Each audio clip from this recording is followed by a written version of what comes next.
listening to Coffee and Conversation with Recovery Advocate Network, the nonprofit organization that strives to address the staggering disparity in resource availability for individuals suffering from mental health disorders, processing disorders, addictions, trauma healing, and sexual identity challenges. Together, we strive to end the stigma associated with these challenges so that true healing can begin.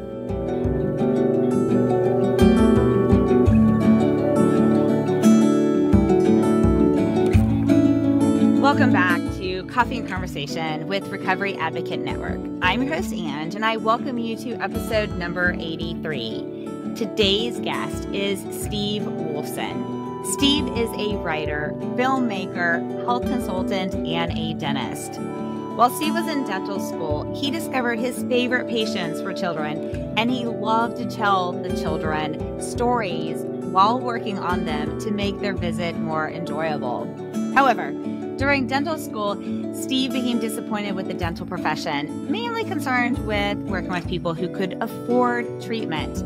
That's when he discovered a small group of public health dentists interested in providing dental health care to everyone. Eventually, he accepted a job in Canada at Saskatchewan Dental Plan, a program providing no-fee dental care to children in school dental clinics. This program was recognized as the best children's dental program in the world and received numerous visits from people from many countries.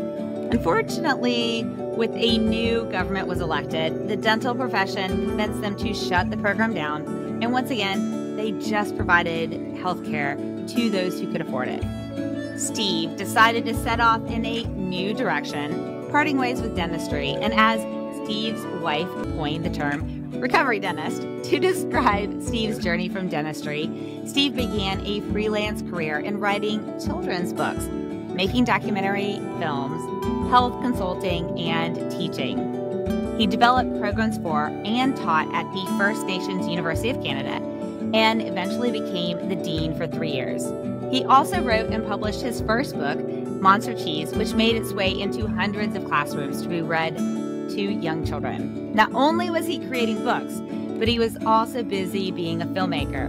Many of the films he developed focused on the challenges of providing healthcare in rural countries.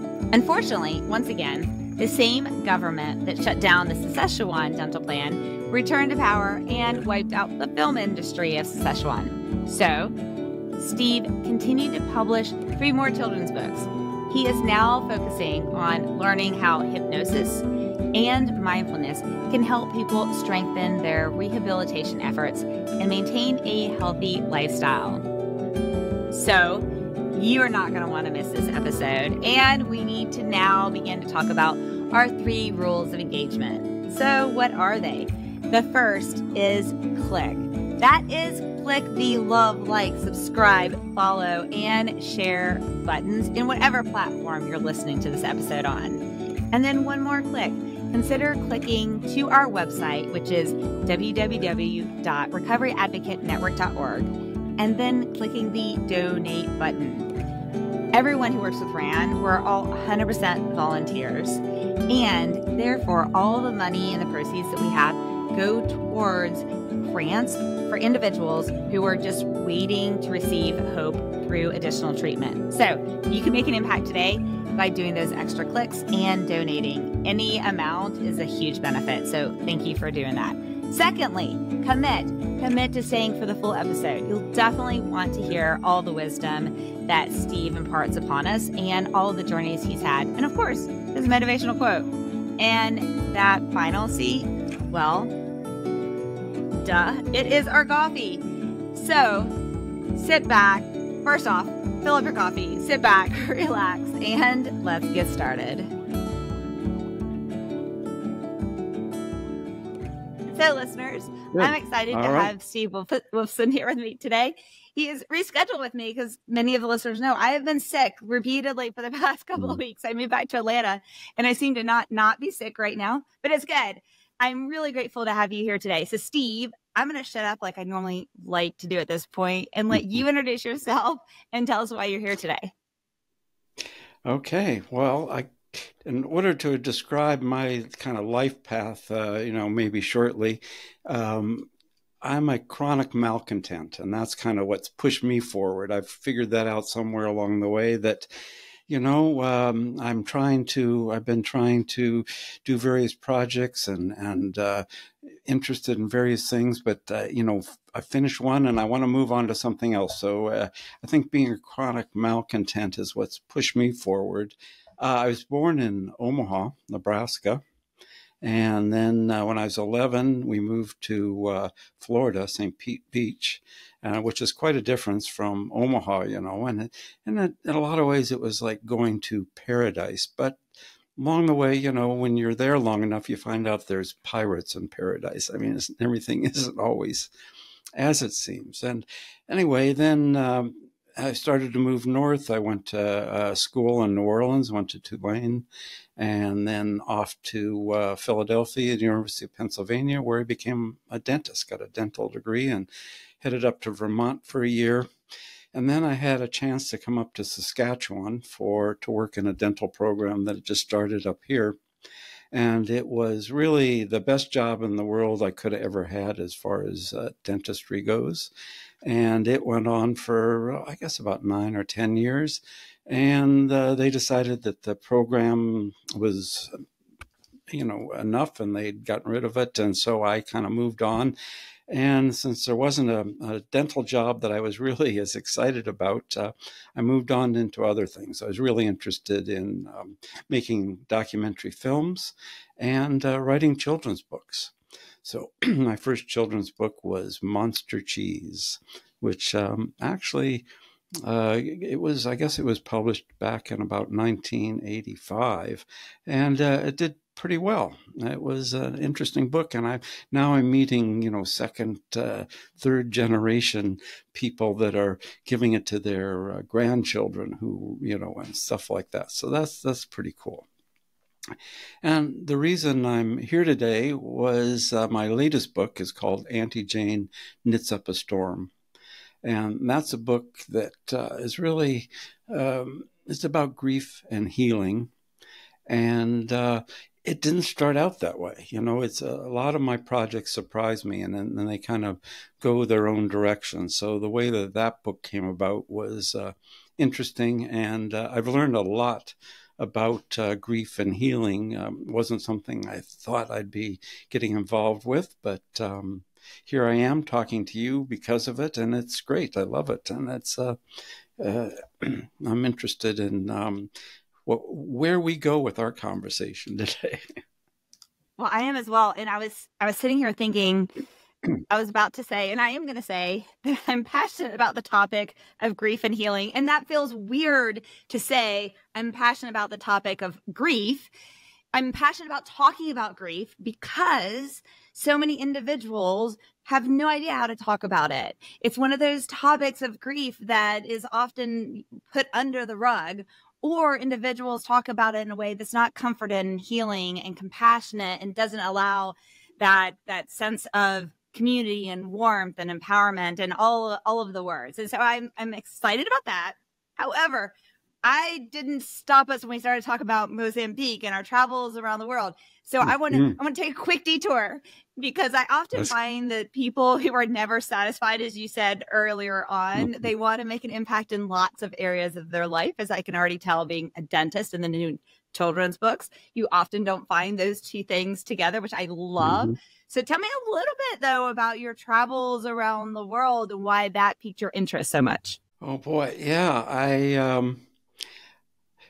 When I was in dental school, it goes back to dental school. I mean, it's hard to not be a dentist. Being, some people just don't understand that. But anyway, back in dental school, I think it was my first year. One of my best friends gave me a book on how to be a filmmaker for my birthday of the first year, and I think he thought I was probably more interested in filmmaking than I was in dentistry. And to a certain extent, he was right. So for me, filmmaking was a great way to tell stories. I was really interested in that, and it just was one of these accidental things. I had been out of the dental world for just maybe a year or so, and I was doing a small documentary film in town here. And there's a fellow with CUSO, Canadian University Services Overseas, came in to see this play that was being put on, and I was filming it, and had a chance to interview him. And we're chatting, and I was saying, well, why are you here? And he said, well, because there's this dental project that's going on in Mozambique. And I said, well, I'd heard about that, but it was canceled. He said, oh, no, not canceled anymore. We're doing it. And then I said something, that would be an interesting story. And he said, well, send me a proposal. And I'm like, oh, okay. I didn't know anything about proposals. So I got together with somebody, and we asked for $10,000 for development and research. And so we sent that in, and they sent a letter back, and they said, sorry, we can't give you $10,000. We think you need $15,000, which was the first and last time that ever happened. So there we had a little bit of money, and I got to go to Mozambique, and what an Beautiful. interesting experience. It's a gorgeous place, and one of the poorest countries in the world. And when I was first there, it was in the middle of a civil war. I don't know if you were there when the war was over, or if the war was still going on. I think I was there maybe 2000, somewhere around 2008, 2009, somewhere around that time frame. Yeah, so the war was over by then. So back in the mid 80s, the war was still on. And I mean, people were just so wonderful. And it was so interesting for me to want to tell their stories and to help people in Canada and the US, other places that would watch these things, about their lives and share what's going on there. Because I really felt that if we got to know people in other parts of the world, we would gain something. And not only, so I went there as a filmmaker, but also as a dentist. And so because it was a dental program, I'm sort of wearing two hats. I was helping with their dental education program, their dental training program, as well as filming it. So it was just fascinating to do that. And I found as I'm doing that, I expected to go to the, these various parts of the world, and I'm going to be helping people out and teaching them. And, and to a certain extent that happened. But for the most part, I'm learning things, and Yes. I'm learning things that I can take back, and they can be helpful in Canada or in the US for our health programs. So we can learn a lot from listening to other people. It's just been fascinating. I believe 1,000%. And I think that I just started 2 scholarships at Georgia Tech, and one of them is for international experiences, because I strongly believe everyone needs to get outside of their comfort zone and go and live in another world, another culture. And I know I've been and served in Mozambique, Zambia, Guatemala a couple of times, Haiti right after the earthquake, which was probably the most difficult one that I experienced. And like you said, every time I learn so much. One of my memories of Mozambique, though, was we had this one day, we were in this village, and they decided they were going to separate all the men together, and the men were going to talk, and all the women together, and the women were going to talk. And we were roasting pistachios, I believe, as well at the same time. Okay, and so the women, the Mozambican women were asking us, how do you get your men to work in the U.S.? And we were like all laughing at the similarities of life challenges. We're not talking about any politics, listeners. It was not that. But it just is the reality that the same type of, when you get to know humans as humans, which is one of my favorite phrases, and not just a phrase to phrase, but a life living like a mantra, is get to know humans as humans. That's so powerful and so beautiful. Okay, so here you are. You have this skill, this trade of dentistry that you're obviously very good at, and you love to tell stories, and you've told them via film in this way and in writing. in children's stories too. Now, when you were doing the film work in these areas, are your films often geared towards children? Or you said documentaries, so probably not. What are your favorite types of documentaries then that you like to lean towards? Well, my technique is usually going in and letting people tell their own story. So they're not heavily narrated. We go in and with an idea what the story is.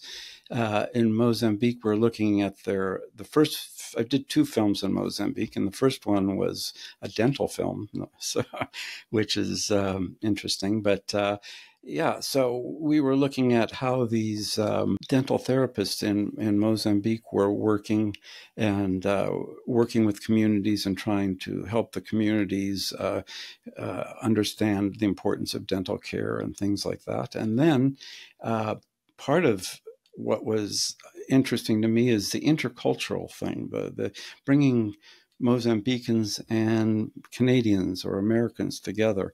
So was part of what we did for the first Mozambique film. The Mozambicans came to Canada and they were taking some additional training. And then as part of that, they went to the Arctic. So so that was, to me, Wow. was fascinating to have people from Mozambique in the Arctic working with Inuit people up there and just experiencing that. I know one of the things, one of the Mozambicans turned to me and when we were in the Arctic, and he says, Steve, I just don't know, how do people breathe up here? There's no green plants, there's no trees, there's nothing. Where is the oxygen coming from? We have all these plants that are giving oxygen down there. And I said, well, the oxygen is coming from Mozambique and all over the world, Exactly. and it comes up here as well. So yeah, it was that. Another thing that on that shoot, they were living in homes in Prince Albert, Saskatchewan. They were living with boarding with people, and they had been there for about 6 months. And this one fellow said to me, he says, I don't understand it. I've been there 6 months and I don't know my neighbors. And I don't know who's on either side. At home, those are like family. We know our neighbors. Yes. And certainly if you were in communities in the city, in Mozambique or Zimbabwe or other places, or in a village, I mean, even you may not be relatives, blood relatives, but friends and neighbors are part of community, and it's like a kind of family. So that's one of the things I think that I found out that we're missing here. We don't have the same close-knit families anymore that they still do in a lot of African villages and countries. So that was an important thing to learn. The other film I did there was looking more at the general health, what was going on. They were trying to, it was called renewal. They're trying to renew their healthcare system after the war, and during the war, healthcare workers were targeted, so that the rebels wanted to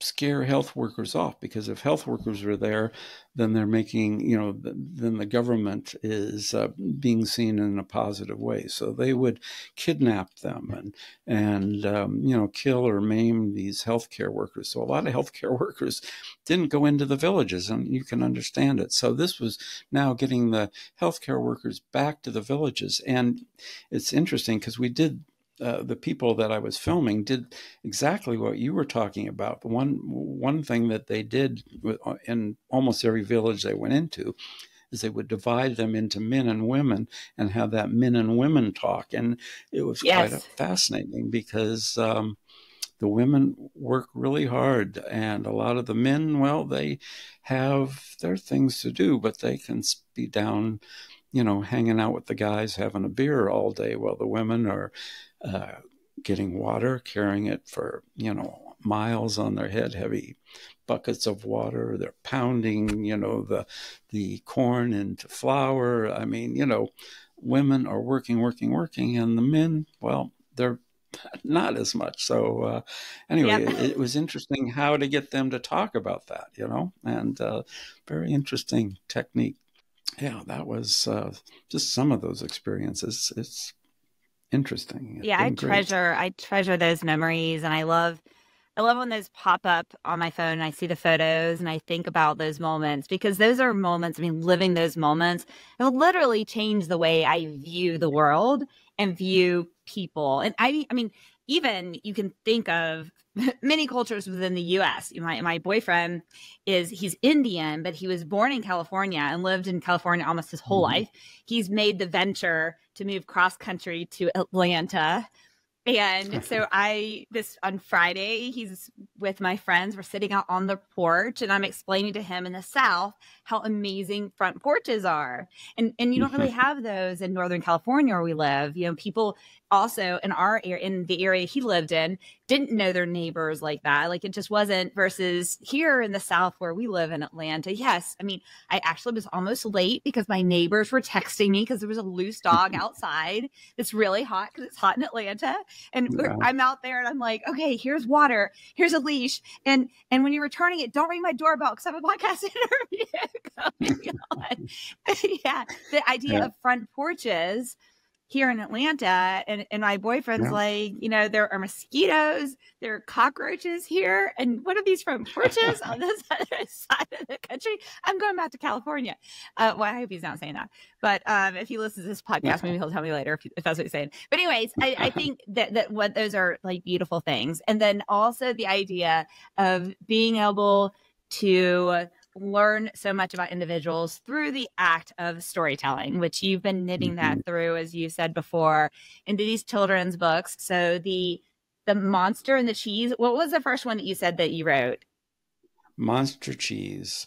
And Monster Cheese. Now I have to find it to read it. So yeah, it's been interesting. So that particular book got started in an interesting way. First of all, I liked working with kids as a dentist, so that was I would have either been just a child's dentist, a pediodontist, or something else. But yeah, I was very interested in working with kids, and I always wanted them to be comfortable. So one of the things I began doing on my own was just telling them stories. So often, you would explain to them what's going to happen, and then tell them a story or something. Try and talk to them about what they're interested in, baseball or cartoons or something, so as they're being treated, to tell them stories. So I got used to telling stories. But Monster Cheese, we were up in Lake Louise. I don't know if you've ever been to Lake Louise. It's an amazing place in Alberta in the Rocky Mountains. It's actually a national or international heritage site. It's gotten a bit too busy these days. But anyway, a gorgeous place.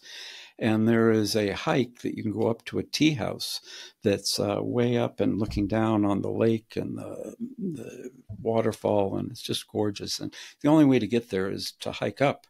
And you have tea and crumpets and things up there, and it's lovely. And I was there with my sister, who was quite a bit, she's 18 years younger than I am. And so she was 13 at the time, and we were hiking back down the hill and the mountain.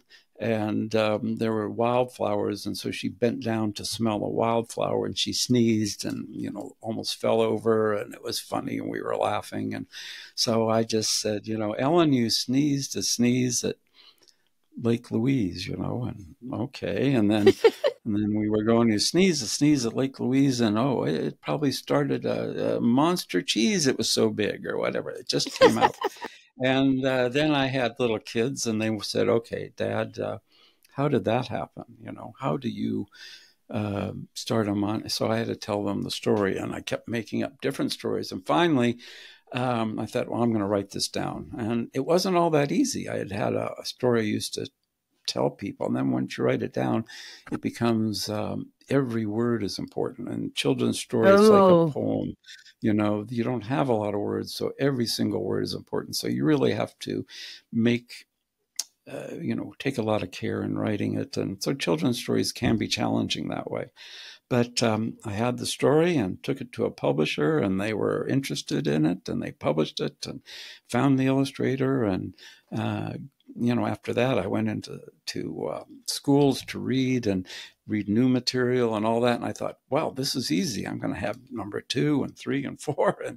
But the other books weren't so easy to get published, And then I got off into doing the films, which is really passion, and it takes a lot of work, and it's a hard slog to do your own documentaries or any kind of films. But and then eventually came back in the last few years and started re-looking at some of the other stories I had, and published Filbert, the Lonely Flamingo, and Auntie Jane Knits Up a Storm, which is the most recent one. So they just happen. I think I can just say I can only imagine the amount of work. I know when for this podcast in the beginning, the podcast was just audio. Like podcasts are supposed to be. They're only supposed to be audio. It never occurred to me to do video. And in fact, I loved that they were audio because I didn't have to fix my hair or do my makeup, and I could do them whenever, right? And then I had so many guests who kept saying, "Oh no, you have to start doing these as video. You know, the personality and stuff, you just lose it in audio." And there is becoming this huge shift in the podcast world to putting them on YouTube and to doing video and all that. So I did. It's been great. I am very grateful for that.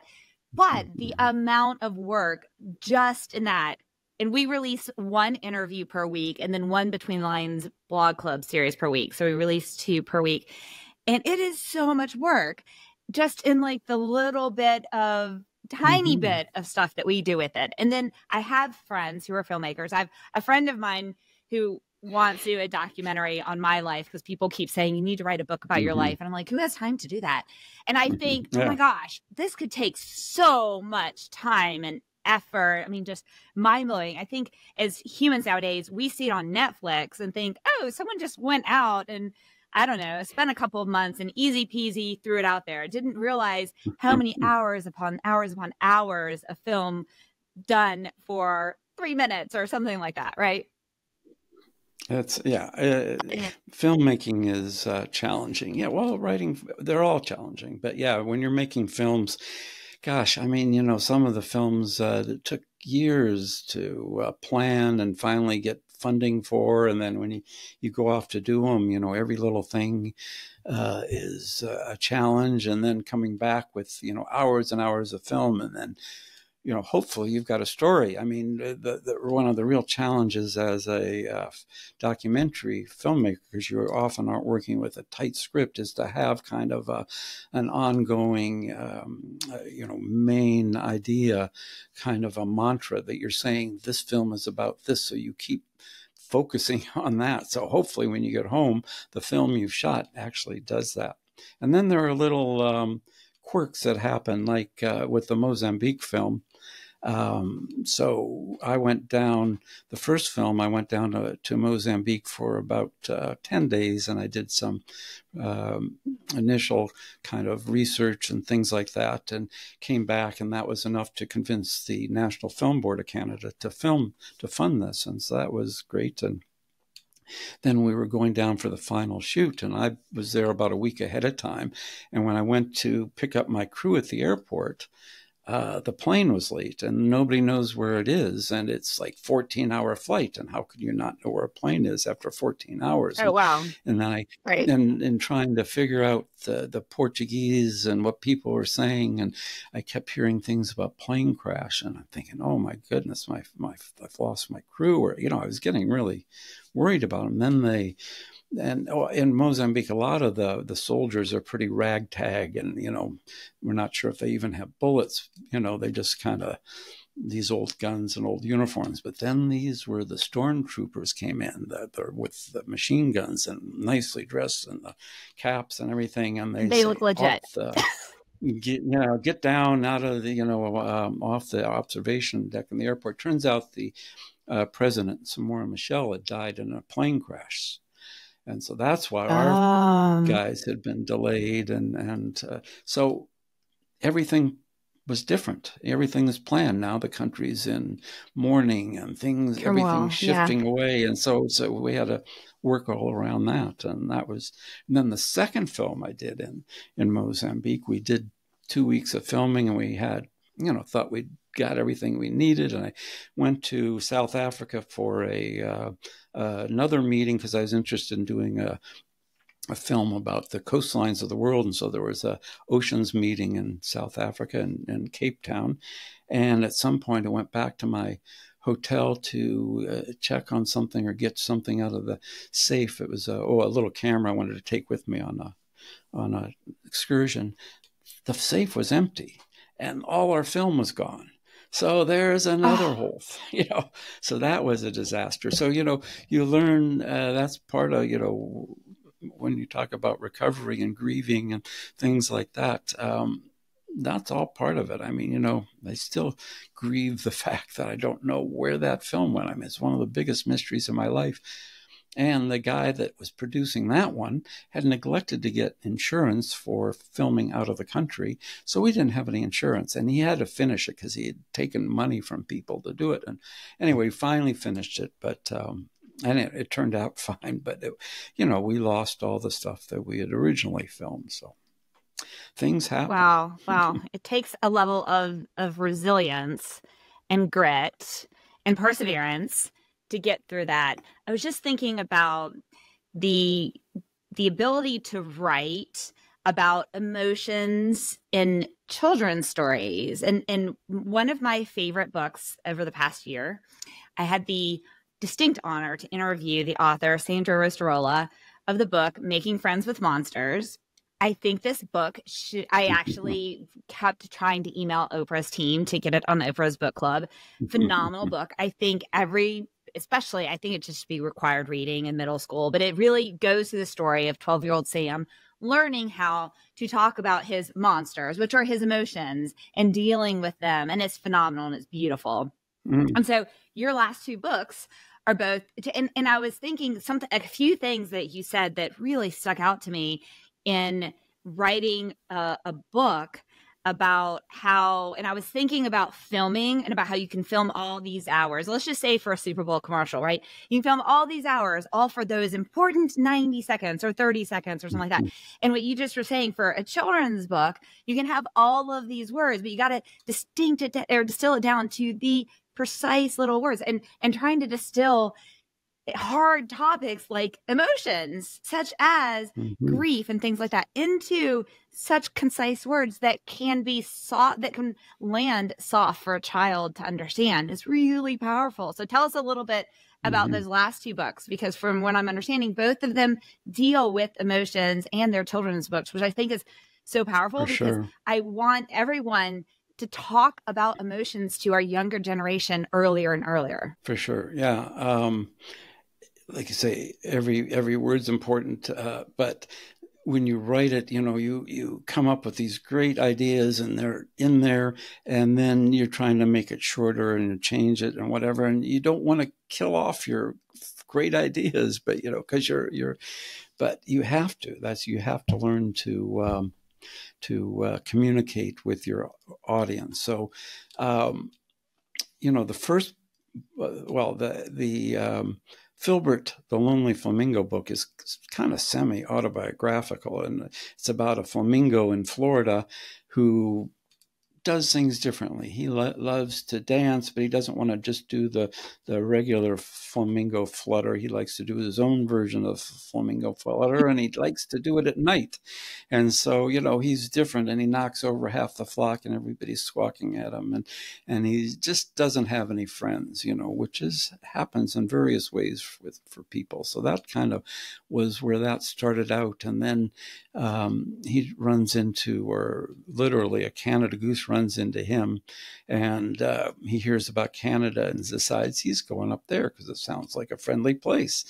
But he goes in the winter and doesn't wait for spring, and gets in a snowstorm and has to get rescued, and then eventually flies home and finds a friend to dance with. So that was kind of the emotional story there. But there are a lot of people that have really enjoyed it. A lot of kids love it. And when I'm writing for kids, I'm also trying to write for the adults around them, because I want the adults to be reading them this story. I envision kids on adults' laps and them reading the story to them. Now, I've seen too often, I feel like I'll give somebody a book and they'll just give it to their child, say, here, read this. But I don't think it's quite the same. I really think the idea of, and if you can get your child up on your grandchild, your child, friend up on your lap and read with them. There's a certain bonding. It's an important part of that. It's wonderful. Now the Auntie Jane story, that's interesting because I started writing that. Now it's been out a couple of years, but, about 4 years before I finally got the story. And I started writing it, and I had this idea. A friend of mine who's a knitter and a fiber artist, her name's Jane. And everywhere she'd go, we'd go out to dinner, and she's knitting. And we'd, go to a movie, and until the movie starts, she was knitting. I mean, she was just knitting everywhere we went. And it's also knitting, I've discovered through her, is a really good way to relax and deal with emotions. So knitting is a healing art, and that's something in itself that I've discovered along the way. But so I had this idea, and it was going to be kids and a woman who knits, and then something went wrong, and they were going to help her out, and it just didn't happen. The story wasn't happening. So, about 2 years later, just suddenly I decided I'm going to try this again, and it just poured out. And I realized that I had to have a real reason for Auntie Jane to be upset and to literally knit up a storm.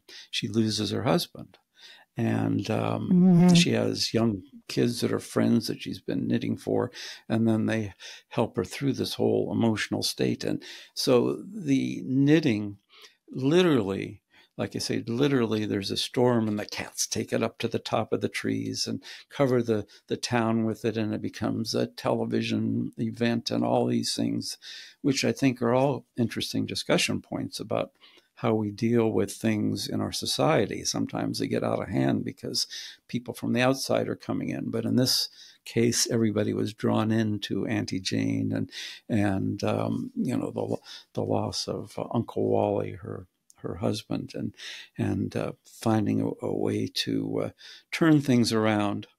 Now, the irony of the whole thing, and I talked to Jane about this because I wasn't sure she wanted me talking about it, but Jane, the woman who was my muse for the story, after the story is ready to come out, and we're really getting ready for publication, her adult son, who was living with her because he was dealing with some drug and alcohol issues, and had a son. Their grandson was there, and they were living in. He was living in Jane's house with her husband, and he passed away.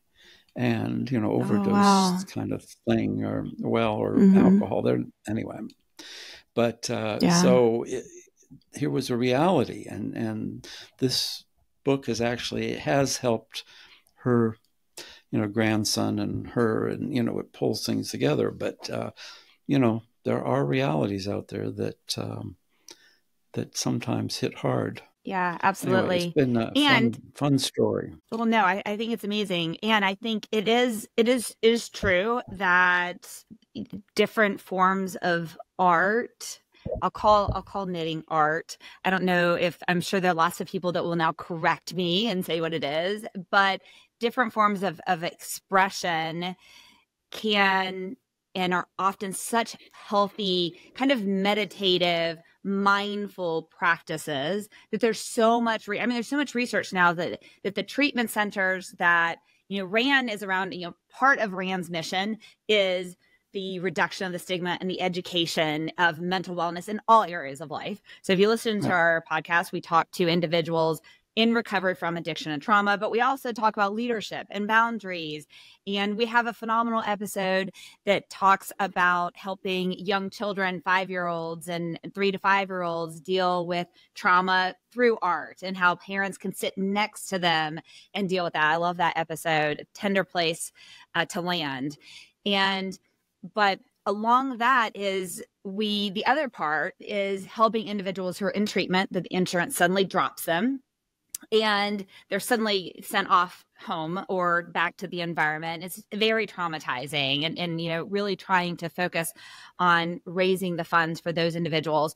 So we're looking at piloting with certain treatment centers, and the treatment centers we're targeting, or one in particular, are the ones that offer a variety of modalities of treatment options. So ones that do offer things such as coloring or knitting or mindfulness and yoga and meditation and all of these things, because what can be incredibly helpful to one individual may not be helpful at all to another individual, but it could be a life-saving thing. And so, knitting as an example can be warm and comforting and healthy coping mechanism, and allow someone to work through those life challenges in a very positive way for someone.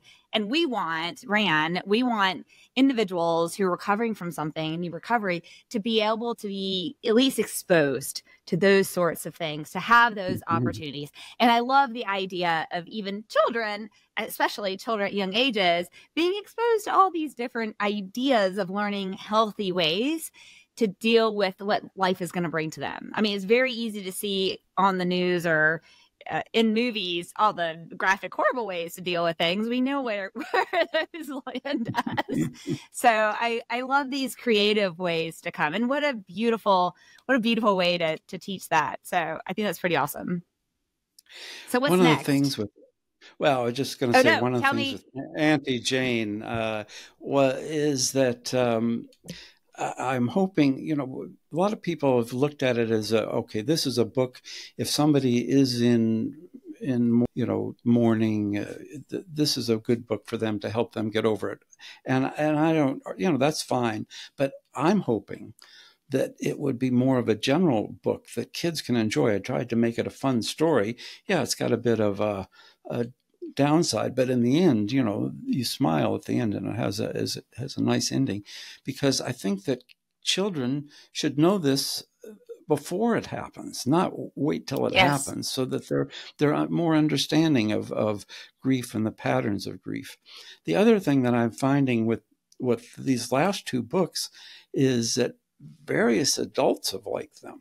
A friend of ours gave it to his grandfather, whose grandmother was dying and eventually passed, and he found it comforting in his way.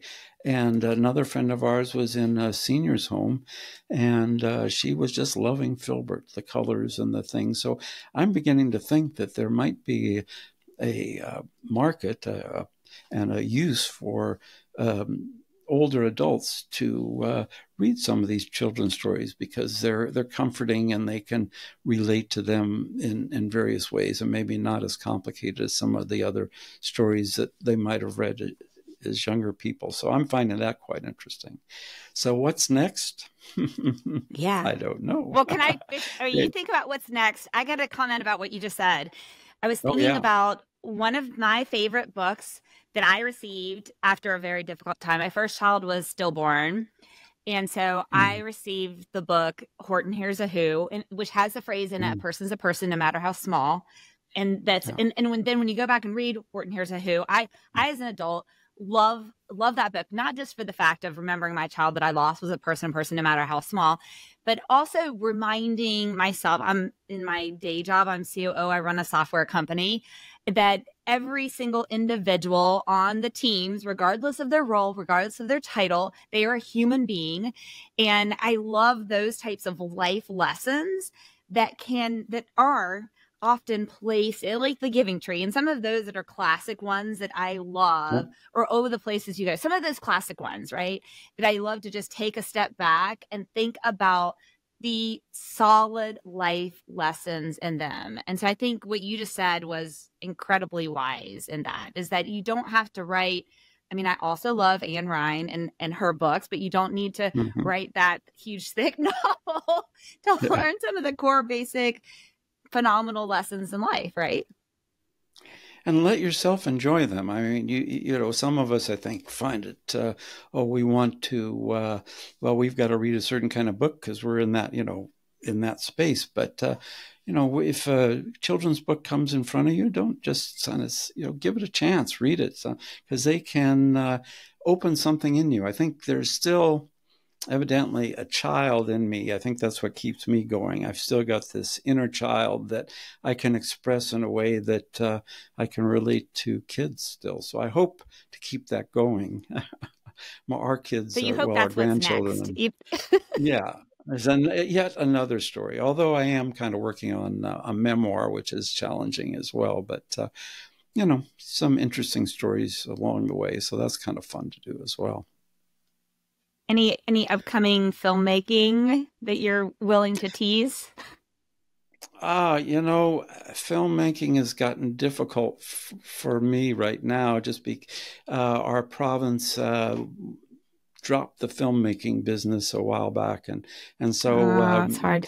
We kind of did other things. But I am working on kind of a project that's collecting oral histories of people, and I think that's really worthwhile. There's some people that older individuals that are willing to share some of their memories and their history. So that's, I really enjoy stories. Storytelling is powerful.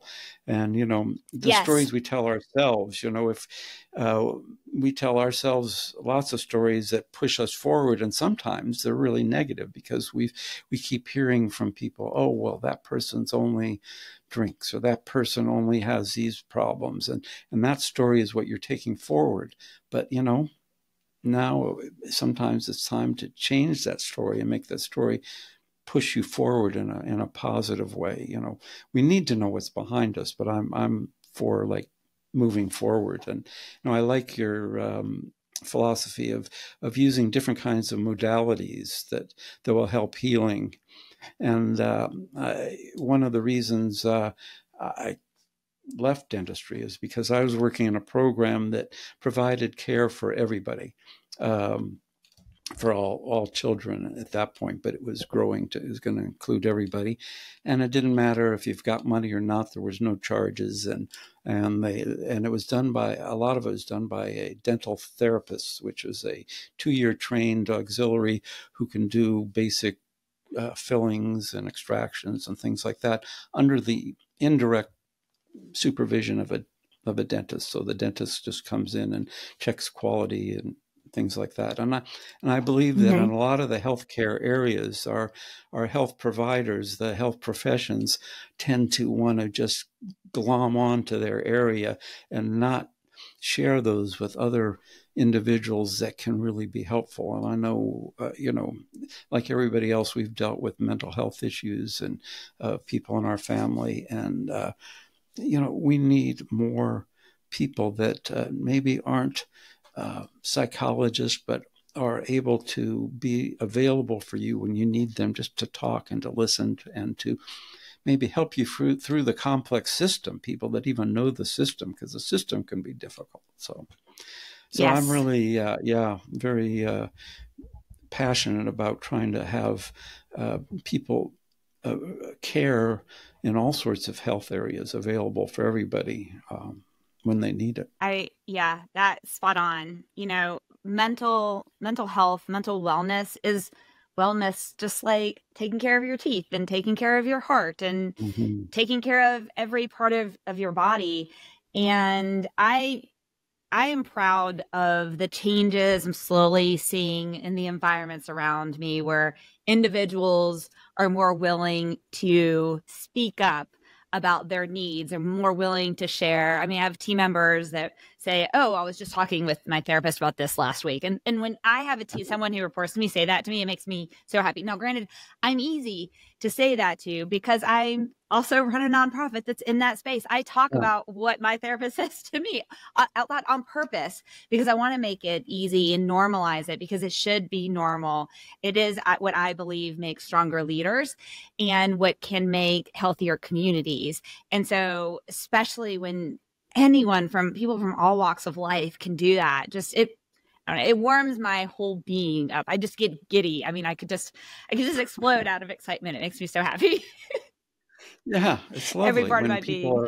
feel comfortable doing that. And yeah, it is, a lovely sign that helps. But when it gets difficult is when that person's saying to you, but I need this, and they can't get it, and it's not there for them to Yes. find, and things like that. That's where it gets a little bit trying, and trying to find out what can work for the people and how you can help others and help yourselves move forward in some of these areas. Yep, Pretty. absolutely. So, was there anything you really hoped we would cover today that we haven't covered, Steve? Well, there's lots. I mean, the one thing that I thought was interesting from Saskatchewan, as I did a film about the Weyburn Mental Hospital, which was quite an interesting place, called Weyburn: An Archaeology of Madness. And there was another group from the University of Regina that was putting on a site-specific show about the history of the institution. So we were able to film that, but then we added, looked into the history, and it was started in 1920. It was a huge building. It was one of they said it was the biggest building in the British Commonwealth for a short time, but it was built for 600 people. Eventually there were 2,500 people there. You build it and oh they my were gosh. coming. We're only a province now of 1,200,000, and back then it was under 1 million, and there were all these people. So there was a lot of awful things that happened. I mean, there were one of the women would be committed by a husband that got tired of her and, said, no, she's been crying too much. And doctors say, oh, put her in Weyburn, and so there were a whole group of women and things. There were children that were there, unfortunately, but there were positive things that went on. And one of the things that I thought was interesting, because I know that people are starting to look more into some of the drugs like LSD and things like that. There was in the 50s, there was a doctor, Humphrey Osmond, came from England to be the medical director there, and he was interested in people that were having kind of illusions and things, how to deal with those people. And so he got interested in some of these new drugs, and him and Aldous Huxley from Brave New World were communicating back and forth, and Huxley was quite interested in this stuff. So they were trying to come up with, what do you call this new kind of phenomenon? So Huxley, I'm going to read it here so I get it right, but Huxley wrote to Osmond, and he said, to make this trivial world sublime, take a gram of phanerotime, which is some sort of Greek thing. Okay, so then Osmond wrote back to him, says, to fathom hell or go angelic, just take a pinch of psychedelic. So the word psychedelic was born at that moment in Weyburn. Really? So, and they did a lot of really good research, well documented research with psychedelics there. And then it became, an issue, and people weren't, really, they didn't even allow any research for quite a long time. And now people are once again doing research with psychedelics and with mushrooms and, other kinds of things. So, which is important.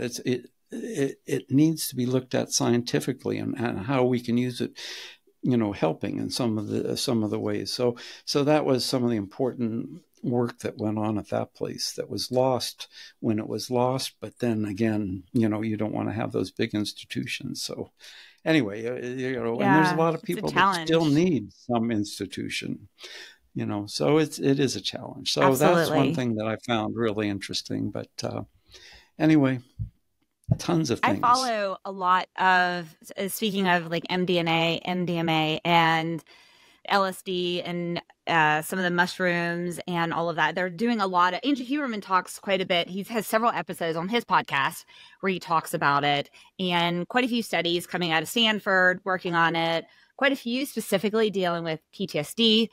and instances of that. And I'm a biomedical engineer. I'm a scientist at heart. And so I'm Yeah. absolutely in that realm, Steve, of researching Yeah, those. exactly. And I'm also fascinated when I hear about old mental hospitals and how they were, and how also visions of how I can envision what healthy ones could be in the future. And also Yeah. instances, I mean, I've lost quite a few friends to suicide and to complications, and individuals who have maybe schizoaffective disorder or schizophrenia or something like that, Mm-hmm. that just haven't been able to find the treatment they need to live a life worth living. And just encouraging scientists and people to allow that research to happen, because everyone deserves to live a life worth living. Everyone. Everyone, yeah. And back in the 50s, they were doing that, those research, and then it got pushed down because they were worried about people abusing the drugs and so on and so forth. So, yeah, so I think that was an interesting area that I was able to learn about in doing that film. And it's There is a available on, documentary. yeah. Have you seen your film is available? How can we find it? It's called Weyburn: An Archaeology of Madness. It's on my YouTube channel, which is Wolfson's World. So on YouTube. Okay, So I'll include that it's in the on show YouTube. notes. Yeah. Okay. There is a documentary as well, and I will include in the show notes, and I'm not going to get it right now, that walks through each of those different types of treatments. It's a phenomenal documentary on the science behind and the research being done right now. I believe it was filmed in California, probably near Stanford or something like that. I will shoot that to you in email, and we'll also include that in the show notes as well. It's really, it's phenomenal. So actually, Great. Yeah, I one think I've of seen the one of those. Yeah. parts of it. Yes. One of my doctor friends shared it with me, and I thought it was really fascinating. So, okay. So one of the requirements of this podcast is to share your favorite motivational quote, Steve. So what is your favorite motivational quote? Well, there's a number, but I would say right now, no matter where you go, there you are. And that's a quote Love from it. the Buckaroo Banzai movie, Buckaroo Banzai in the Eighth Dimension. Anyway, it's kind of a cult classic. Buckaroo Banzai is like a cartoon character, but no matter where you go, there you are. It seems to me it is about mindfulness. Be in that moment, and sometimes don't worry about all those things behind you, because you're at a new moment. You don't have to worry about, okay, how I got here. You are here. Move forward. Don't use that moment. You know, you're here. Go forward and embrace the best future you can.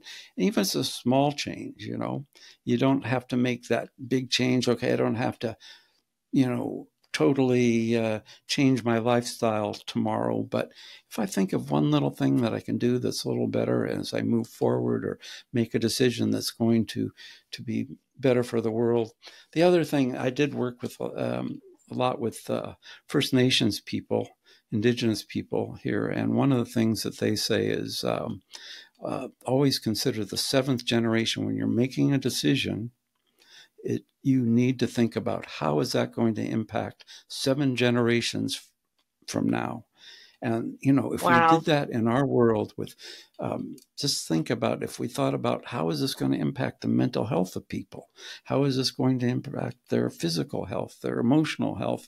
How is this going to impact the health of the environment, our earth? So Indigenous people had a lot to teach us, and I think we've lost some of that. Thank you so much for this today, Steve. It's been phenomenal. It's been great. Thank you. Lovely meeting you.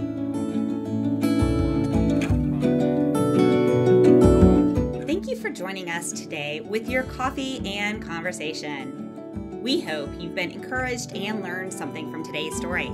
To learn more about today's guest, please check out our show notes for more details. Now it's time to remember to like this episode, subscribe, and turn on your notifications to ensure you do not miss future episodes.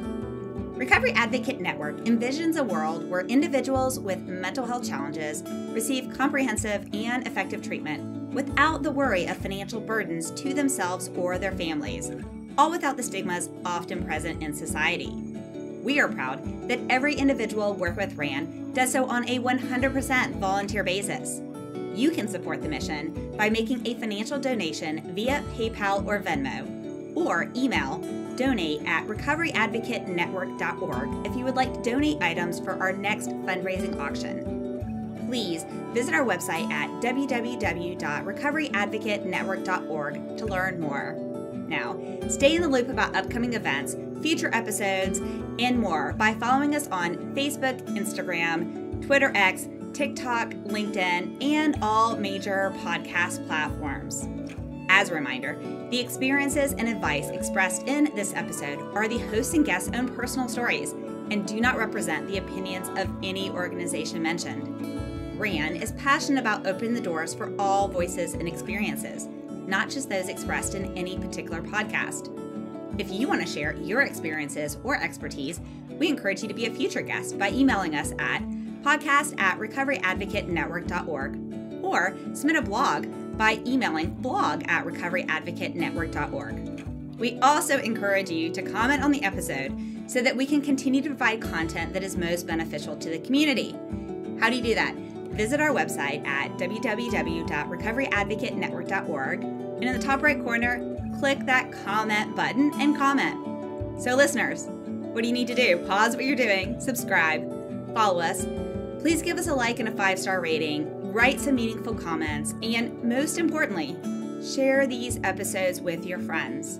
You never know whose heart you will touch, so please be a part of a reason someone has new hope today.